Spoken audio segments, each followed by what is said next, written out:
going on, guys? It's your boy Matt St. Jack. Whether you're an avid anime fan, a wee tadpole still finding your way, or anywhere in between, I'll be providing my opinions and insights on anime old and new. Think Yelp with help from friends and producers from other shows weighing in. I know you can't wait to hear, and I can't wait to tell, so let's get to it. This is Matt St. Jack with Anime Talk. Let's go.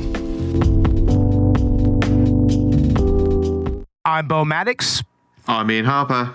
And I'm Lewis. And this is Collateral Cinema and Retro Anime Podcast.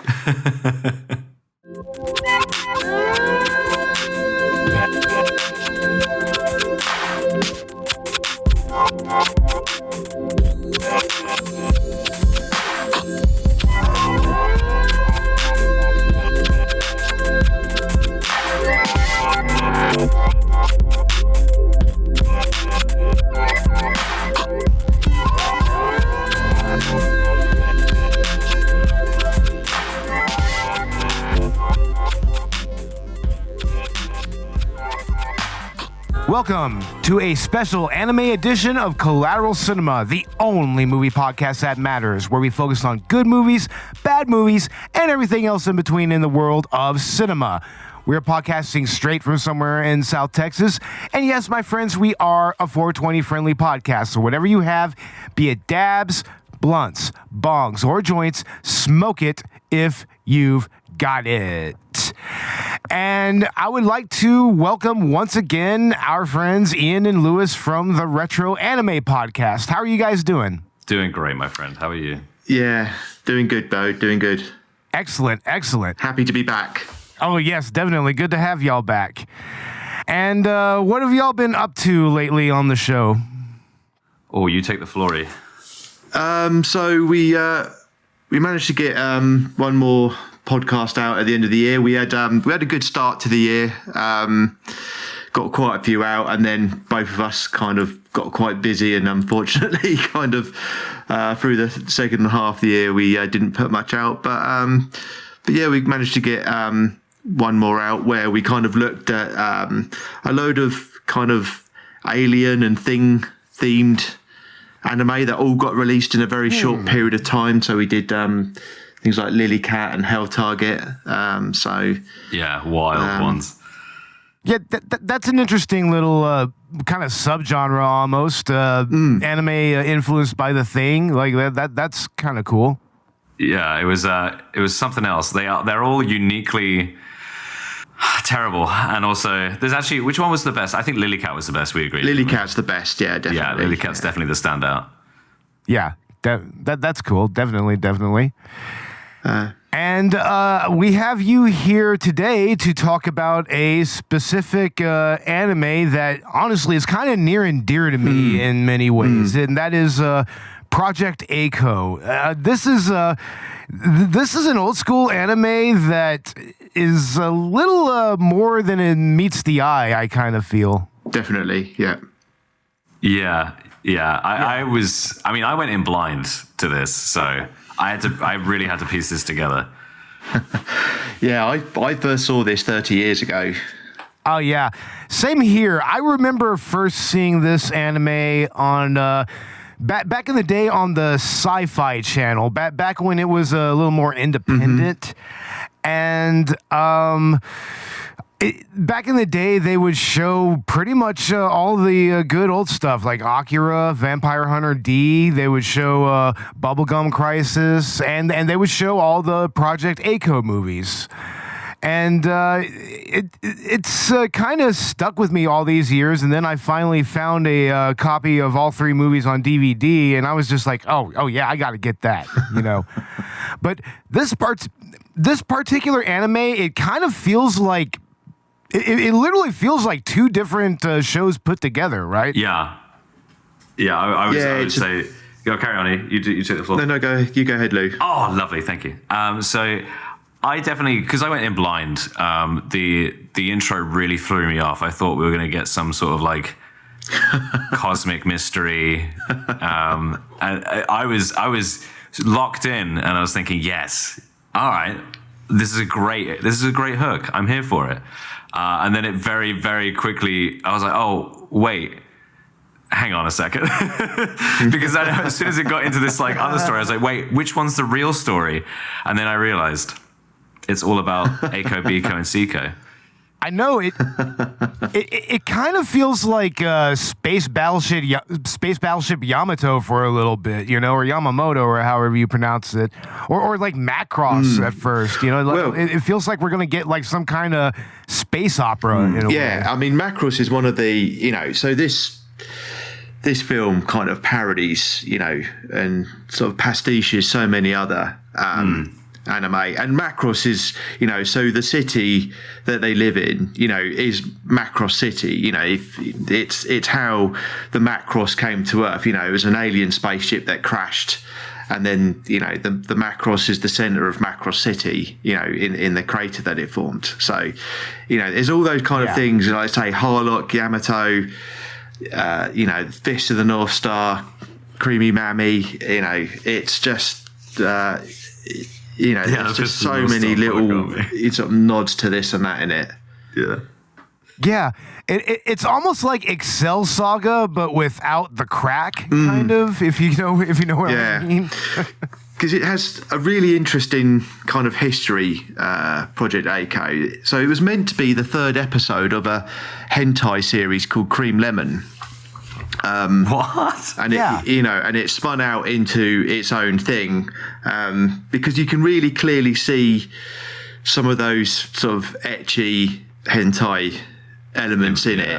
And if you look at some of the other episodes of Cream Lemon that came out, you know, especially like Pop Chaser and Harasu Scramble, you can see elements of that are in, you know, that kind of form especially some of the sci-fi detail in Project Eiko. So that's cool.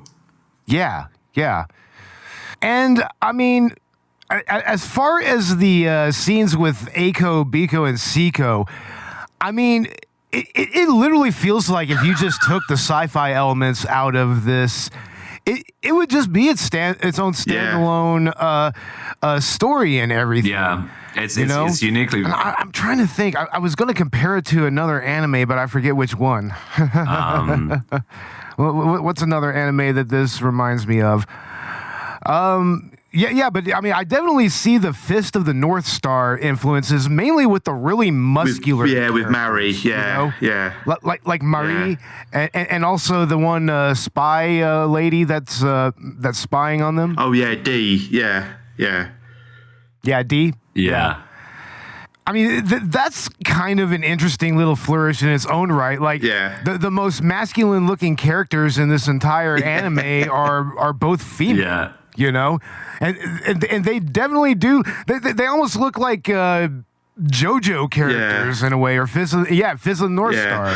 You know? Mari's really funny because you know, she is literally like Kenshiro with pigtails, and you know, she absolutely she grunts and groans, but then when she talks, she's got this really squeaky little voice, which like is such at odds with how she looks. Dainty. You know, it's hilarious. I have to say, it does keep you guessing. It likes to lure you in and say, like, oh, I'm such a simple story, you know. But then it just finds stupid ways of surprising you. That's something I enjoyed across all of the beats. Like, I mean, it's tasteless in some places, but in others, it's just like, well, I was wrong, I guess. So. I think that one of the more absurd parts of this anime is probably the whole situation with Eiko, Biko, and Seiko itself. I mean, for one, it's like Biko is just so petty. I mean, she's actually going to take this grudge from 10 years ago, like all the way to like fighting with goddamn mechs and shit, you know? Yeah. It's fun. It's fun to think about the ways in which, because when I was watching it, the character play reminded me a little bit of Kill la Kill, even though it's a bit more slapstick. Definitely. Oh, absolutely. Yeah, it's definitely an influence on Kill la Kill. Yeah. And I thought, like, wow, this love triangle story is just so simple in its anchors, and everything just revolves around it. And it like, yeah, very, very surprising in that regard. Absolutely. But I love the way it actually has all these kind of almost slightly parallel threads that like kind of like running jokes and stuff that kind of build up to this like massive kind of crescendo at the end.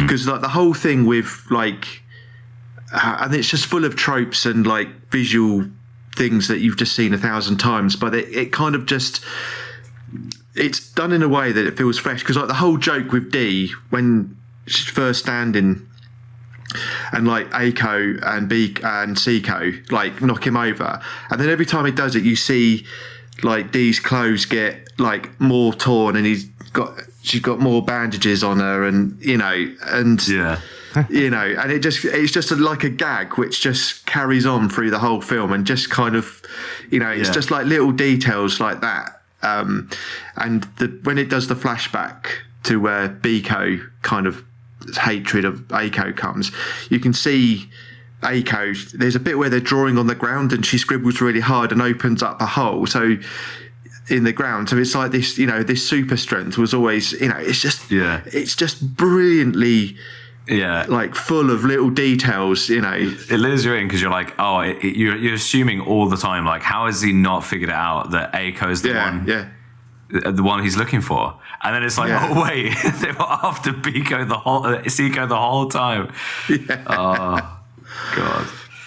Yeah, I mean it's that more of a case of mistaken identity, because I mean that is something I was gonna say. It's almost like, you know, Aiko has this strength, but it's never really, you know, addressed 100%, you know, and now that you're saying that, you know, maybe Aiko was the actual princess, that makes more sense. I think it's just the way the actual they're trying to lure you in to believe that, because it's the most obvious, the misdirection. It's the most obvious misdirection. That's what I mean by it continually surprising me, because it's like, oh, okay, I guess you're not just, you know, a shallow puddle of water. You've got some depth. Congratulations, you fooled me again. And it fooled me so many times. Yeah, definitely. And it, you know, and that's why this is one of those anime films that warrants like repeat viewings, you know, because it's just every time you watch it, you can just pick up something, you know. Yeah, it does seem to be like a trove of references and homages to other medium. Yeah, definitely. But I mean, I also really love the fight scenes themselves. Like, I mean, they're kind of the height of absurdity, and also just, it really just lampshades all of those tropes about shonen fight anime that we've seen a bunch of times, you know. I mean, especially in just the way that Biko just completely gets hoisted by her own petard, like constantly. You know, like she keeps coming at Aiko with just greater technology, and I think in the second anime, it's kind of explained how she has access to it. She's her dad's like a rich CEO and whatnot. And just as batshit insane as she is. But I mean, I just really like how things play out between Aiko, Biko, and Seiko. Yeah. First off, Seiko. I mean, I kind of feel like she's going to be a real your mileage may vary type of character. Like, to me, she's adorable as all hell. But I want to see, what do you guys think? Is she adorable or is she annoying? Oh, 100% annoying. She's 100% annoying. Every moment she's on screen, I'm like, cool. I like you say, I do enjoy their like dynamics. It does make she only has to occupy that kind of crybaby role to be as like lovable, amicable in every situation. Because I think, you know, part of that comedy is how can anyone want to hang around with Seiko so much? Yeah, exactly. That she's this, like, she's the core of it all. And Aiko is just so down with it. She just flows with Seiko for some reason. It's good. It's a lot of fun with that. Yeah, because it's just like no one would put up with someone that was that annoying, you know. And all the time, and it's like the lunches that Seiko makes, and like they're terrible and all the rest of it. And then there's like the last one, which is you can literally see it's got cut out pictures of like Asahi bottles and I love like that. shop bought onigiris. They've literally cut pictures out and stuck it. And it's just that kind of thing. It's brilliant. And that attention to detail is actually strewn throughout, like in various, like it's almost like finding treasure, like enough references. What do you guys think of the shifting art styles and the detailing into, because there's obviously like a lot of labor of love into the designs of these great big warships and the inspirations of battleships and things like that. How did you find the difference between the scenes where the softer, more rounder features, when it's all playful and trying to be chibi, with the main characters? I mean, to me, like I said earlier, it's literally like they just slapped two anime together. But I mean, it's amazing how much detail they put into the actual sci-fi elements of this movie. I mean, and just all the different tropes and all the different other anime that it references there. I mean, you really feel like you're about to, meet up with Eiko in some kind of mech or something floating in space as part of like some space force or some rebel group. But no, she's just a girl that is consistently late to school all the damn time. So, I mean, and then just getting into the actual, just the more slice of life elements in a way. It has slice of life to it a little bit. You know? I mean, it has, because it's got that whole high school, the daily kind of happenings at school, going to a new school, all the other kids kind of being interested, because even though they're kind of non-characters, and even actually Biko's little entourage and like their kind of development and what happens with them, and how the bullies change, they get on sides, and all that kind of dynamic changes through the film, and that's very much a slice of life, high school drama kind of thing, everyone somehow has a character arc. Yeah, exactly. Yeah. So it has all, it has like the hardcore, like sci-fi, like that opening scene, like the detail in it is like absolutely exquisite. Then you've got like the mecha, and these like more elaborate mecha that Biko brings to try and defeat Eiko each time. So you've got that. So you've got the high school thing. You've got the, the kind of almost magical girl bit. You've got the kiddie bit with, Seiko's behavior. It's got everything, but the real genius is how it brings that all together into something that's like so cohesive, because it could easily have been a mess. Yeah. Right. It could easily have been a mess. Yeah, definitely. I think what grounds it a little bit more in tying it all together is going back to what you were saying before with the view of technology from its point in time to a vision of the future. The VHS recording, but it's like a really kind of like polygonal, high-tech little box, but it's still this like handheld VHS. When she's like watching back the footage that was captured of Eiko and Seiko on her hollow screen, she gets it from a compact disc still. It's just a fancier silver like slide. There's just lots of like, you could, like you say, go back and rewatch it, and then you just have this like, it's a time capsule of a great vision of sci-fi, but still there's like not all push and touch sensors and everything else. It's still grounded in the technology of the era. Yeah. That's cool. Yeah. Because I've got that note about like the pixelation on the video. I mean, but it's like very clever kind of detail to actually include in it, I didn't see your notes, but I actually had that as well. There's a lot of, like you say, just the labor of love and stuff to make it look. I don't know what they're running across it to make it look a certain way, but it's clear when they do it in the overhead shot of the big mothership of the alien invasion force when they do that overhead shot and they've got like the streams and lines. You can see kind of like them running it through the print, and they do those different layers to things. It's great. I did like that.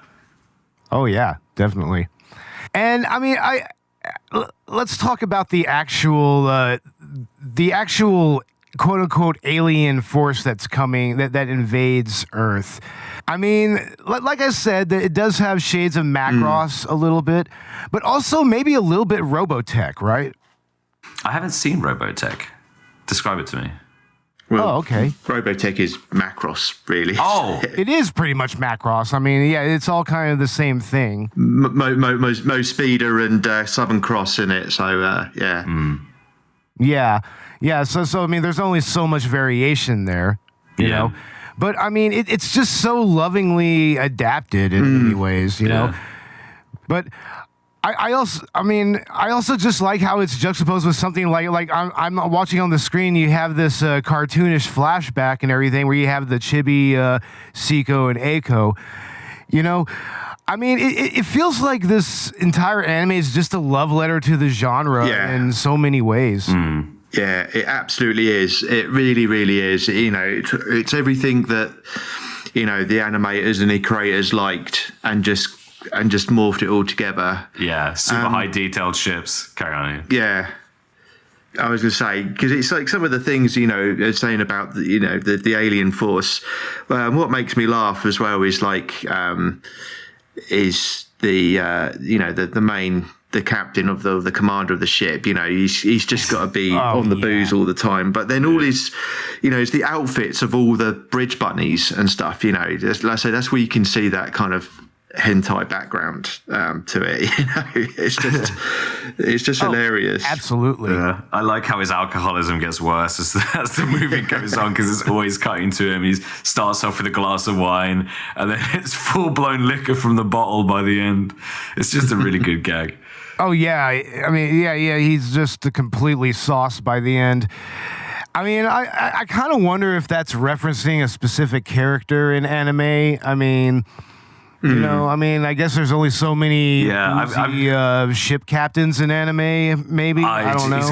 He looks like the trope of every kind of alien invasion force bad guy, doesn't he? Flared cloak kind of thing going on. Yeah.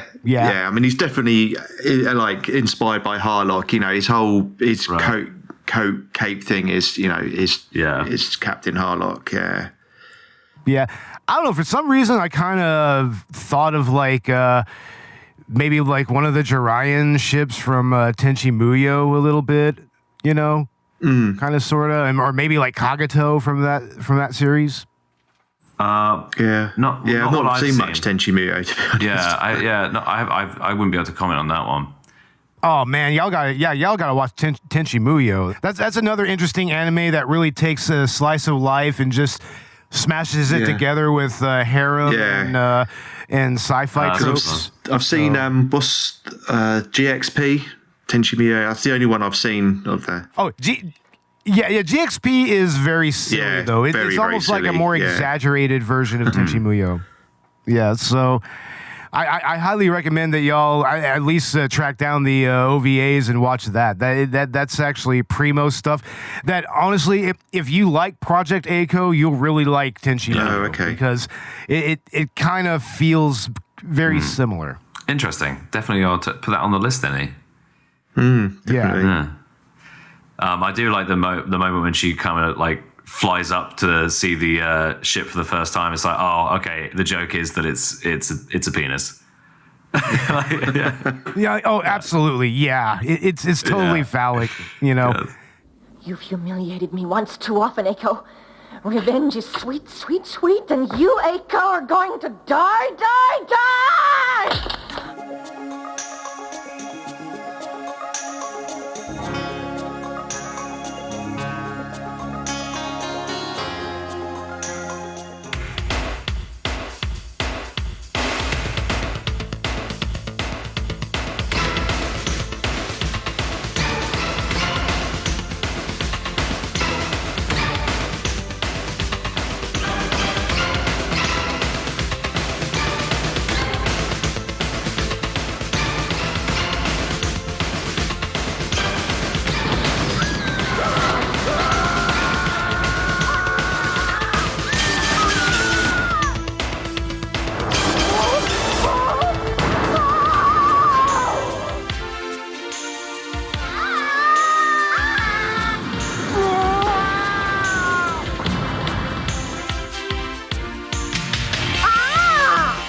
And I love how at the end, I mean, it makes that Macross reference with the spaceship crashing, but instead of crashing, it just lands right on top of the main tower in the middle of the city, and it just stays there. Yeah.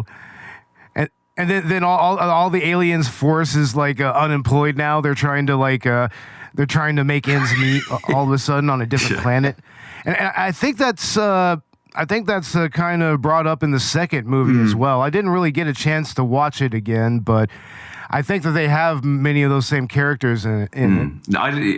Because I went in blind, didn't even know that there was multiple movies of this. So I will watch them now because I did like. This is one of those rare cases where you get to watch a retro anime that has an arc and it's fun with it and kind of doesn't take itself too seriously. Yeah. But, I mean, going into the other two movies, they're very, very different. Like, only the second movie is more of a continuation of this particular story. The third movie is kind of its own standalone thing as well, where I guess Eiko and Biko are like bounty hunters or something, and then Seiko is like a bounty that they have to track down, and they can stand to make a lot of money. And then it's basically more about the relationship between the three characters in that one, and it's just from a different lens. Interesting. Yeah, because you get up to Project Eiko Final, which is kind of like the final anime in like the original arc, and then there's Eiko Versus, which is kind of like an alternate universe kind of spin. Well, they were doing multiversing before it was cool. Yeah. Wow. Yeah. That I think that's the one that I was talking about. Yeah. Pretty sure. Wild. Well, these guys were so ahead of the game. I know, right?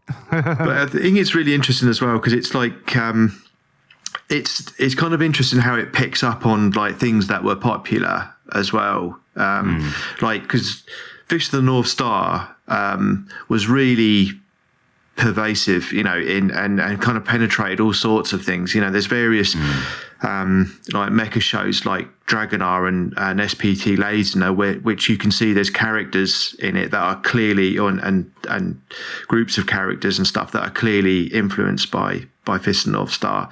Then the whole sort of spin-off of Macross and the whole kind of boom in the mid-80s of that kind of we kind of saw on the back of Do You Remember Love and getting into that kind of really, really detailed spaceship design, with all the little lights and every little bit kind of detailed. That mid-80s kind of boom, things like Odin, which we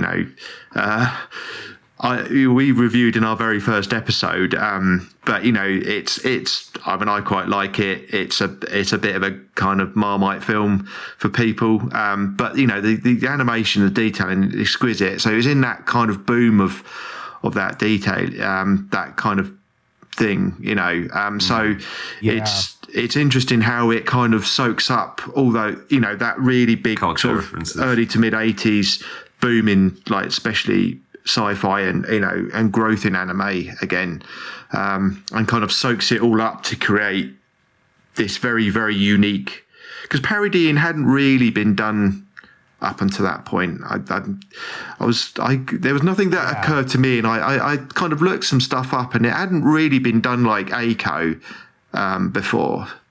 Yeah, and then Koshi Rikto would kind of take that to the nth degree with his Excel Saga and what's the other Puny Poemi or whatever it's called. Yeah, I know what you mean. Yeah, he took it up to like absurd degrees though. Like I mean, to where it was like meta, like literally having the main protagonist come and kill the manga creator.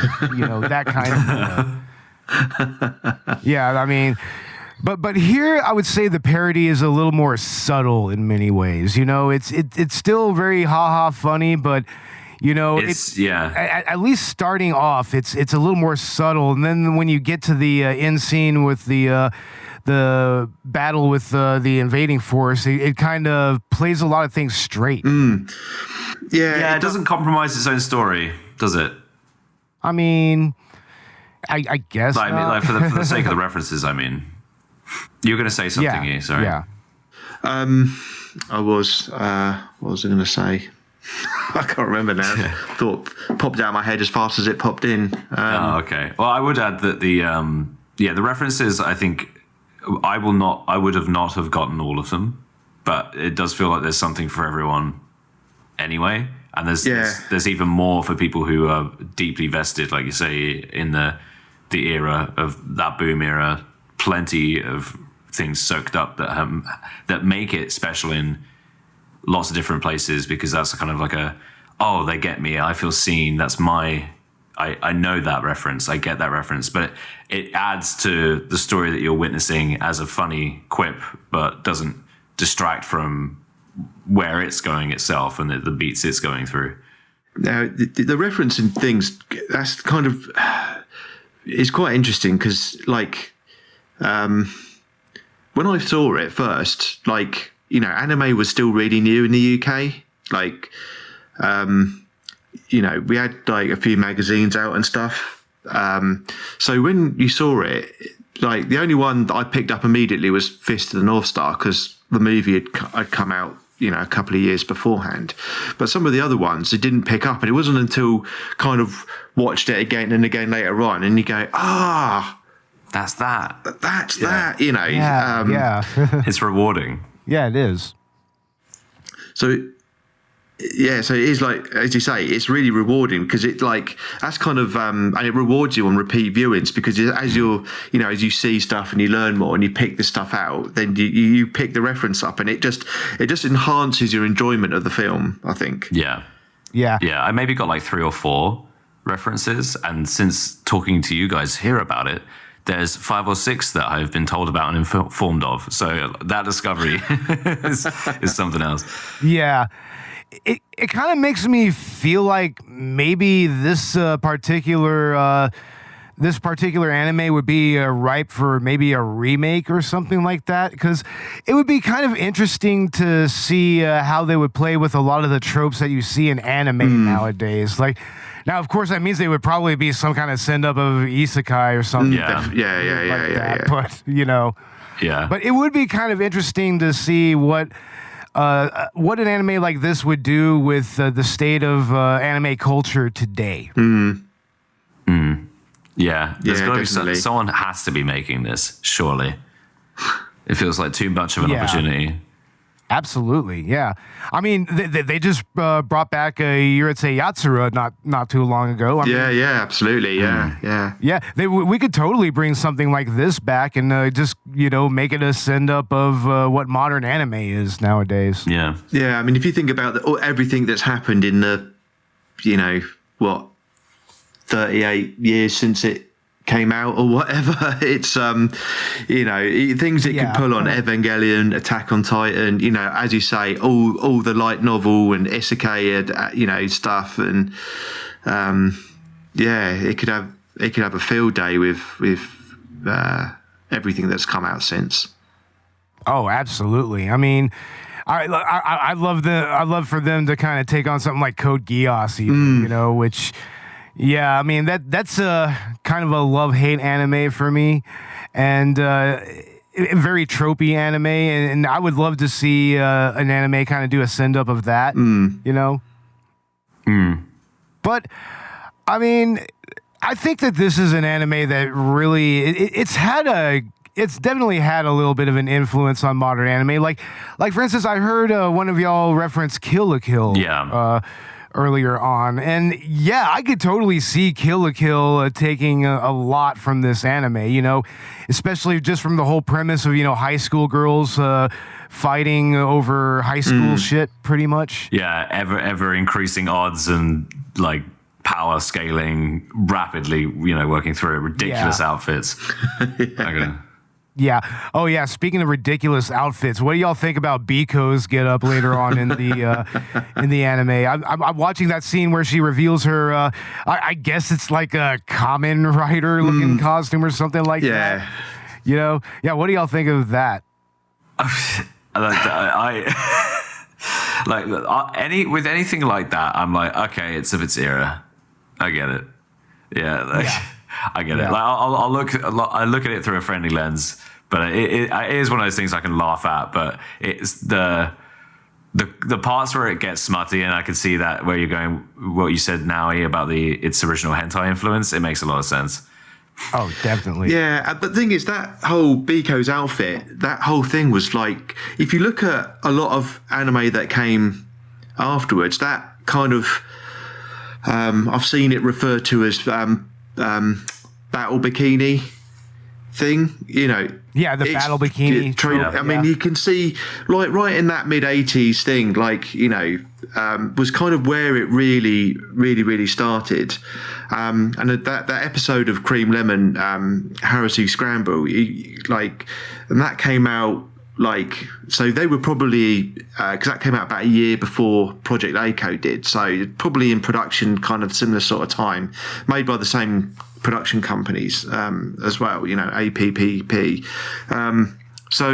You know, that outfit there. So there was certainly some ideas that were percolating, but if you look at a lot of that battle bikini, you know, armor, you know, sort of sci-fi armor that had that as a thing, you know, it was as kind of I don't know, lurid or whatever as it was incredibly influential, really. Oh, very influential, definitely. Like, I mean, it immediately makes me think of something like Dirty Pair, or even like, you know, what's another good example? Yurusei Yatsura, you know, Loom herself. I mean, she's in a bikini herself the whole time. Yeah, and I'm trying to, something we reviewed, I can't remember what it was called now, but a Go Nagai. I have to look it up. Was it Dream Dimension Pandora? I can't. Oh, yeah, yeah. No, it does ring a bell, but I cannot place it. Ian. Yeah. But all that kind of but it was all that kind of powered, and you know, shows like all-purpose cultural Catgo Nuku Nuku. You know, again, you can clearly see a lineage to Project Eiko from that. Yeah, and you could kind of, I think that some other examples of that would be like homegirl from Gurren Lagann. What was her name? Oh, Yuki? The bikini girl there, yeah. It's like she was always in a bikini, and she was always fighting, and like she was a sniper or something. Yeah. But yeah, I mean, I think that as far as old school anime is concerned, I mean, I really miss this type of style, man. I mean, like we said, it's like just the attention to detail. It kind of feels like it's lacking in a lot of your basic anime nowadays. I mean, there's some that get it right, but I don't know. It feels like there's a lot of stuff that's kind of just shat out just to make a quick buck. And it's kind of sad because you kind of don't get this kind of labor of love anymore, unless you're talking about, you know, like Hayao Miyazaki or any of the more auteur anime creators and whatnot. Yeah, and you know, I'm always kind of, you know, when we talk on you know, retro anime podcasts and stuff, you know, kind of growing up with this this kind of, you know, with things like Project Eiko, because you know, this is something you know, I've had on VHS, DVD, and now Blu-ray as well. So it's you know, it's incredibly endearing, and it looks gorgeous. And like, you know, I try not to kind of keep the rose tints on and go, you know, anime doesn't look like this. You know, things move on. You know, everything progresses. But yeah, the whole look and the way it's animated and its style and everything, it's just like, yeah, it's hard not to kind of look like very kind of sort of misty-eyed over stuff like this, and just kind of think, oh, I wish anime was still like this, you know. To me, like, it was very, like, watching something like this, because we watch a lot of retro anime for the retro anime podcast. the one thing that kind of stands out after a lot watching and consuming a lot of this is where price cuts are made and where things have been compromised or where things are just like not given much care. And this knew exactly what it wanted to do it feels like they knew what they wanted to do from the get-go. Yeah. And they were not compromising on anything. Yeah. They're like, whether you think it's like a good story or not, you can't fault the quality of the work that's gone into it. The set, like from the sounds to the attention to detail in every scene, and like even the nuances in that, where there's a lot softer shapes, bigger eyes, and for the more playful things they want to put across. And then there's this really high detailed, gritty, this doesn't belong here, mothership detailing for the mecha and the labor of love that goes into that kind of thing. Because it's still like, I bet if you did a kill count in the for the whole thing, a lot of people die. Oh yeah. Oh yeah. I'm watching one of the space battles right now, and yeah, there's literally just explosions going on everywhere. Like there's literally just they're just murking space pilots left and right here. Yeah. A lot of people die, and it's all for the bit. Yeah. It's all for the trio. Yeah. Yeah. It was good piece. Dream Dimension Hunter Fandora. I knew it was Fandora. Yeah. Fandora, but that's kind of, but right. that's very much, kind of got that same kind of powered bodysuit, powered bikini-ish kind of, heroine type thing. So it's it was kind of it was all very, very like influential and very much a thing that really started. Back in that mid-'80s kind of real sort of bubble era OVA kind of boom. Yeah, man. Oh, man, the original anime OVAs, I mean, that was a mood, man. I mean, it felt like you could just discover something really, really special that way. Like coming across something like Project A-Code. Yeah, let's go ahead and get into our final thoughts about Project A-Co. I'll go ahead and start with you, Ian. Yeah, I mean, I just think this is just a seminal anime classic, and I just think regardless of what kind of anime you're into, whether you're, a new fan, an old fan, or whatever, that this is just something that just you should see, because it was... a bit like Otaku no Video and things like that. It's just such a project passion. It's just so well executed. It's funny. It's entertaining. It mixes up so many genres, like so cohesively. It's like unbelievable, and like the detail in it. Like I say, it really rewards repeat watchings. Missiles that have got drinks cans round them, logos and stuff. It's packed with it.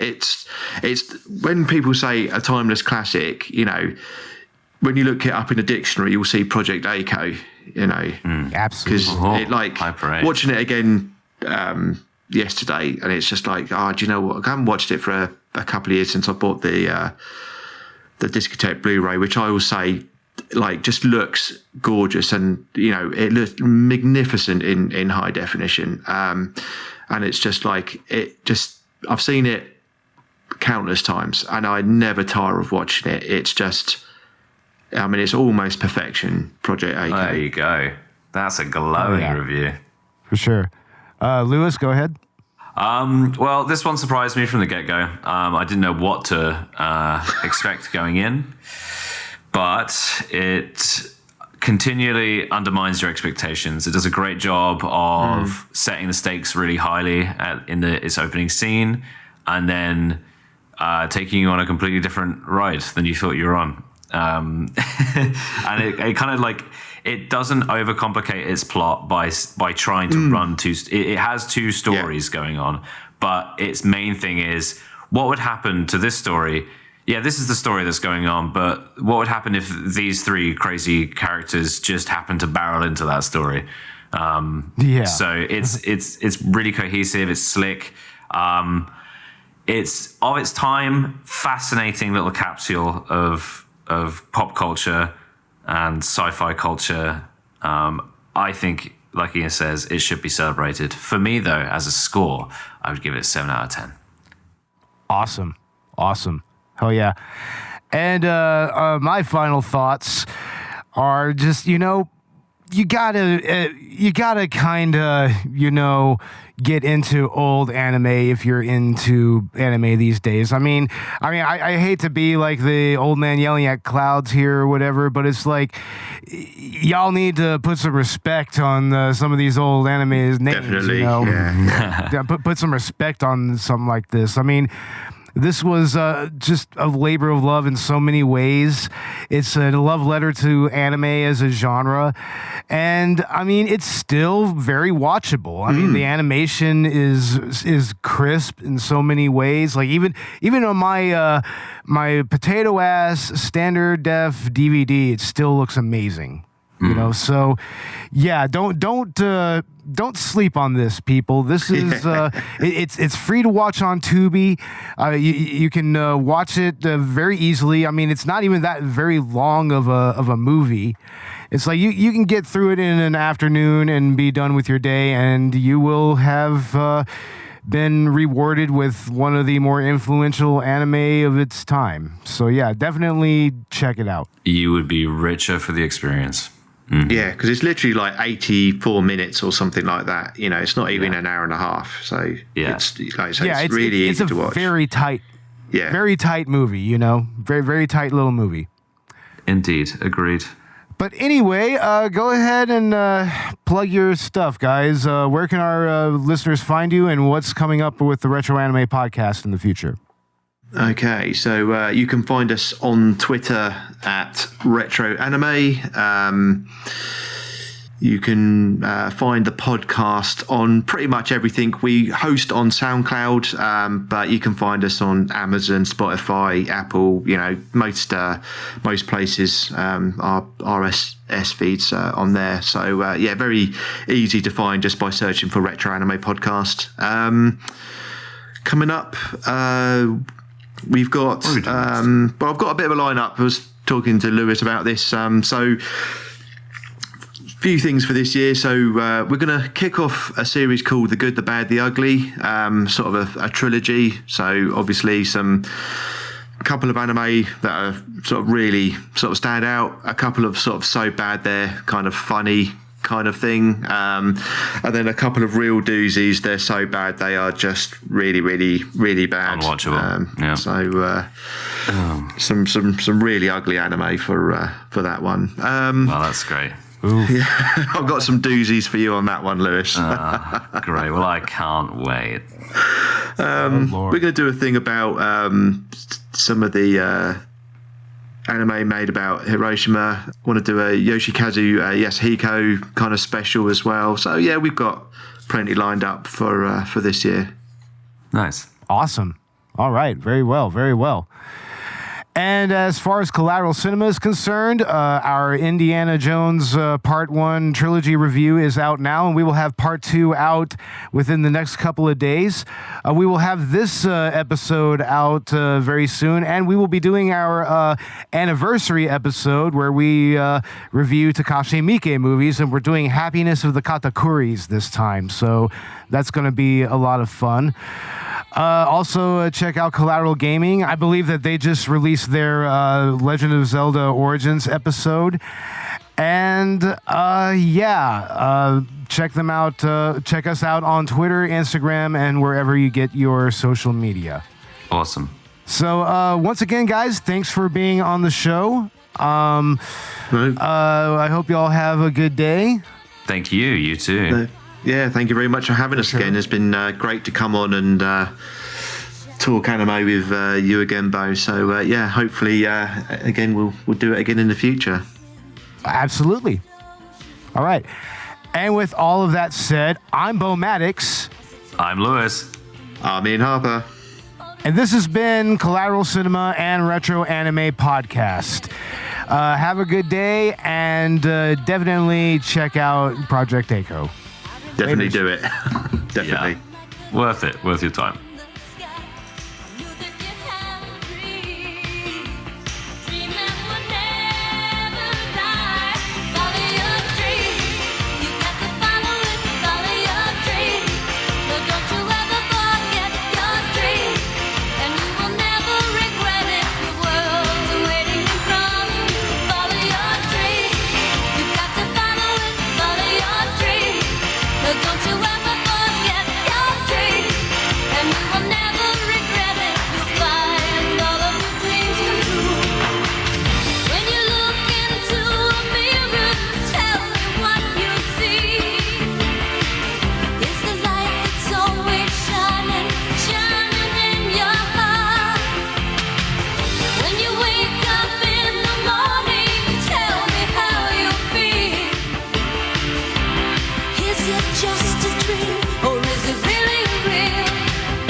Collateral Cinema is a Collateral Media podcast.